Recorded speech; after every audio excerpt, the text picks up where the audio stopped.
नमस्कार, महुआ विश्लेषण में आपका स्वागत है। मैं हूं आपके साथ विवेकानंद झा। आज महुआ विश्लेषण में हम दो खबरों का विश्लेषण करेंगे, लेकिन उससे पहले एक सवाल कि क्या बिहार फिर से दुनिया का ज्ञान केंद्र बनने की ओर बढ़ रहा है। बिहार के भागलपुर से आज एक ऐसी खबर आई है जो सिर्फ जमीन के हस्तांतरण की नहीं, बल्कि बिहार की ऐतिहासिक विरासत और भविष्य की नई उम्मीद की कहानी है। विक्रमशिला केंद्रीय विश्वविद्यालय के निर्माण के लिए 200 से अधिक एकड़ भूमि का हस्तांतरण कर दिया गया है। इसके साथ ही राज्य में 211 नए डिग्री कॉलेज खोलने की भी घोषणा की गई है। एक समय था जब विक्रमशिला विश्वविद्यालय दुनिया के कई देशों से छात्र यहां पर ज्ञान अर्जित करने आते थे। सदियों बाद अब उसी विरासत को आधुनिक शिक्षा, शोध और नवाचार के साथ फिर से जीवंत करने की तैयारी शुरू हो गई है। लेकिन बड़ा सवाल यह है कि क्या यह परियोजना बिहार के छात्रों के पलायन को रोक पाएगी? क्या यह विश्वविद्यालय नालंदा की तरह वैश्विक पहचान बना सकेगा? और क्या घोषणाओं के साथ निर्माण और गुणवत्ता भी तय समय पर दिखाई देगी? आज हम इसी खबर का करेंगे विश्लेषण और आपको बताएंगे इतिहास, पर्दे के पीछे की सच्चाई। पोस्टमार्टम करके हम इसकी रिपोर्ट बताएंगे ताकि समझ सके कि क्या विक्रमशिला का पुनर्जन्म वास्तव में बिहार के सुनहरे भविष्य की नई शुरुआत है या फिर नहीं। इससे पहले इस दौरान बिहार के मुख्यमंत्री सम्राट चौधरी ने क्या कुछ कहा, आइए आपको सुनवाते हैं।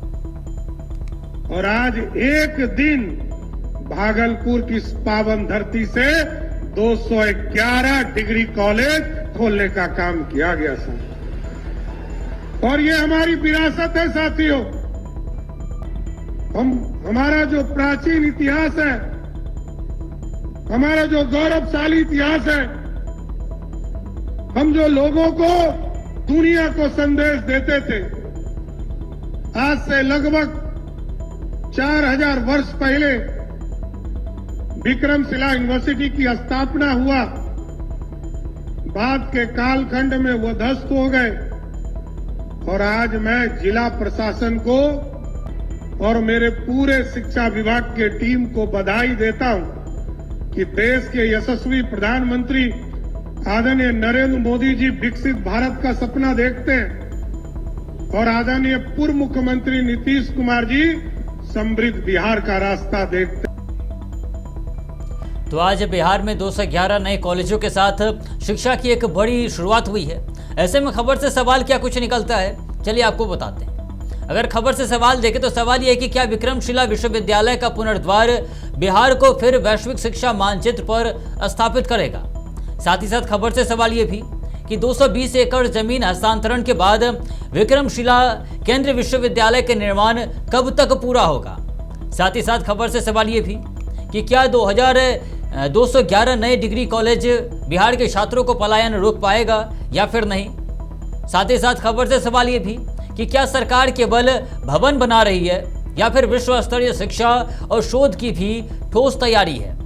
साथ ही साथ खबर से सवाल यह भी कि प्राचीन विक्रमशिला की गौरवशाली विरासत को आधुनिक शिक्षा से कैसे जोड़ा जाएगा, क्योंकि लगातार कहा जा रहा है कि इसे जो है आधुनिक शिक्षा से जोड़ा जाएगा। साथ ही साथ खबर से सवाल यह भी कि क्या इस परियोजना से भागलपुर और आसपास के क्षेत्रों में रोजगार और स्थानीय अर्थव्यवस्था को नई रफ्तार मिलेगी या फिर नहीं। साथ ही साथ खबर से सवाल यह भी कि क्या विक्रमशिला और नालंदा के पुनर्द्वार से बिहार एक बार फिर देश का प्रमुख शिक्षा का केंद्र बन सकेगा, क्योंकि जो पहले शिक्षा का केंद्र बिहार हुआ करता था, क्या दोबारा से उस शिक्षा के केंद्र को वापस पाने के लिए सरकार जो 211 नए कॉलेजों की जो है वो शुरुआत कर रहे हैं, तो क्या ये बिहार के लिए, बिहार की शिक्षा के लिए एक नई क्रांति है या नहीं, इसका भी अब हम विश्लेषण करेंगे। इससे पहले एक बार देखते हैं कि आखिर खबर का इतिहास क्या कुछ कहता है।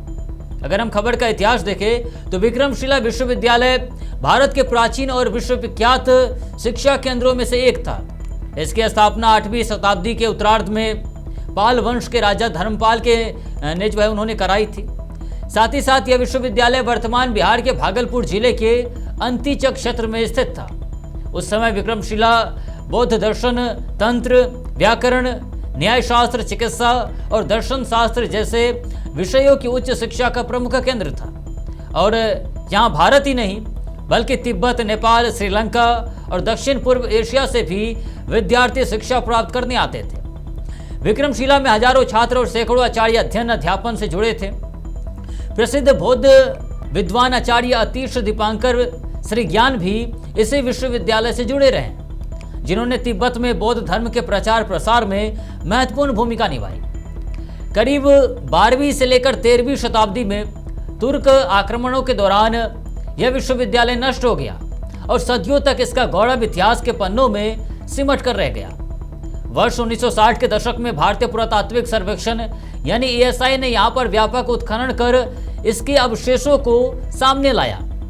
अब विक्रमशिला केंद्रीय विश्वविद्यालय की स्थापना के लिए भूमि हस्तांतरण की प्रक्रिया जो है वो पूरी होने के साथ इस ऐतिहासिक विरासत को आधुनिक शिक्षा से जोड़ने की दिशा में महत्वपूर्ण कदम उठाया गया है और इसका उद्देश्य बिहार को एक बार फिर राष्ट्रीय और अंतर्राष्ट्रीय स्तर पर उच्च शिक्षा के प्रमुख केंद्र के रूप में स्थापित करना है। ऐसे में चलिए हम चलते हैं विश्लेषण के अगले पड़ाव में और पर्दे के पीछे की असली कहानी क्या है आपको वो बताते हैं। और अगर हम पर्दे के पीछे की कहानी देखें तो विक्रमशिला केंद्रीय विश्वविद्यालय के लिए 200 से अधिक एकड़ जमीन का हस्तांतरण केवल एक प्रशासनिक फैसला नहीं है, बल्कि बिहार को शिक्षा के राष्ट्रीय और वैश्विक केंद्र के रूप में फिर से स्थापित करने की व्यापक रणनीति का हिस्सा माना जा रहा है। लंबे समय से बिहार से बड़ी संख्या में छात्र उच्च शिक्षा के लिए दूसरे राज्यों का रुख करते रहे। ऐसे में राज्य में विश्व स्तरीय स्थानों का जो है वो विकास इस पलायन को कम करने की दिशा में अहम कदम हो सकता है। इस परियोजना के पीछे एक और उद्देश्य भागलपुर और आसपास के क्षेत्र के आर्थिक विकास को गति देना भी है। किसी बड़े विश्वविद्यालय के बनने से सड़क, परिवहन, आवास, होटल और पुस्तक बाजार, शोध केंद्र और अलग अलग सेवाओं का विस्तार होता है, जिससे स्थानीय स्तर पर रोजगार और निवेश के अवसर बढ़ते हैं। हालांकि केवल जमीन उपलब्ध करा देना पर्याप्त नहीं होगा। सबसे बड़ी चुनौती समय पर निर्माण, उच्च गुणवत्ता वाले शिक्षकों की नियुक्ति, आधुनिक शोध की सुविधाओं का विकास और अंतर्राष्ट्रीय स्तर की शैक्षणिक व्यवस्था तैयार करना होगा। यदि इन पहलुओं पर समान गति से काम हुआ तभी विक्रमशिला अपने ऐतिहासिक गौरव के अनुरूप पहचान बना सकेगा। यानी कि इस परियोजना के पीछे केवल एक विश्वविद्यालय के निर्माण नहीं, बल्कि बिहार की शिक्षा, अर्थव्यवस्था, पर्यटन, सांस्कृतिक विरासत को नई पहचान देने की दीर्घकालिक सोच भी छिपी हुई है। और यही इस पहल की सबसे बड़ी तस्वीर है, जो आज सम्राट चौधरी ने 211 कॉलेजों का जो है वो उद्घाटन किया है। ऐसे में खबर का पोस्टमार्टम करने के बाद रिपोर्ट क्या कहता है, चलिए आपको बताते हैं। और अगर हम खबर की पोस्टमार्टम करें और रिपोर्ट देखें तो विक्रमशिला केंद्रीय विश्वविद्यालय के लिए 200 से अधिक एकड़ भूमि का हस्तांतरण एक महत्वपूर्ण प्रशासनिक उपलब्धि है, लेकिन यह परियोजना की केवल पहली सीढ़ी है। किसी भी विश्वविद्यालय की सफलता केवल जमीन या फिर भवनों से तय नहीं होती, बल्कि उसकी शैक्षणिक गुणवत्ता, शोध क्षमता, अनुभवी शिक्षकों और प्रभावी प्रशासन पर भी निर्भर करती है। सरकार ने 211 डिग्री कॉलेज खोलने और विक्रमशिला के पुनर्द्वार की घोषणा की है। इससे उच्च शिक्षा और वहां तक पहुंचने की संभावना जो है वो बढ़ जाती है, लेकिन यह भी सुनिश्चित करना होगा कि इन संस्थानों में पर्याप्त फैकल्टी, आधुनिक प्रयोगशालाएं, पुस्तकालय और नियमित शैक्षणिक संस्थान उपलब्ध है या फिर नहीं। केवल संस्थानों की संख्या बढ़ाने से शिक्षा की गुणवत्ता स्वतः नहीं बढ़ती है।